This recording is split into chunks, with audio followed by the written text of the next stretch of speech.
இதுதான் நம்ம ஊர் பொண்ணுங்களோட பிரச்சனையே. பழகினாலே கல்யாணம் பண்ணணும்னு வாழுங்க. நம்ம ஊரு பிடிக்காம தான் வெளியூருக்கு வந்து நிம்மதியா இருக்கலாம்னு நினைச்சா நீ வேற தொணங்கிற. இங்க பாரு, நீ இதுக்குள்ள மூக்க நுழைக்காத.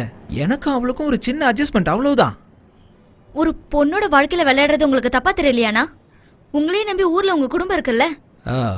அவங்க ஊர்ல தானே இருக்காங்க, இங்க நடக்கிறது அவங்களுக்கு எப்படி தெரிய போகுது? இங்க பாருமா தங்கச்சி, இந்த ஊர்ல கண்ணு காதை எப்படி பயன்படுத்தணும்னு ஃபர்ஸ்ட் தெரிஞ்சுக்க. நமக்கு வேண்டாத காரியத்தை பார்க்க வேண்டாம், கேட்க வேண்டாம். என்ன இந்த மாசம் உன்னோட சம்பளம் ஸ்பான்சர் என்கிட்ட கொடுத்தனுச்சான். 600 ரியால் இருக்கு. 600 ரியாலா? என்கிட்ட சொன்னது வேறையாச்சு. சொன்னது 800 ரியால். 200 ரியால் என்னோட கமிஷன். அந்த ஃபாத்திமா பொண்ணு அடிக்கடி என் ரூமுக்கு வரல, அதுக்கு கொஞ்சம் காசு கொடுப்பேன். அவளுக்கு கூலின்னு நினைக்காத, அவ மேல உள்ள பாசம். அந்த காசெல்லாம் இப்படி தானே சரி செய்ய முடியும். எனக்கும் ஊர்ல பொண்டாட்டி பிள்ளைங்கலாம் இருக்குல்ல, அவங்களுக்கு ஒரு குறையும் இல்லாம பாத்துக்கணுமே.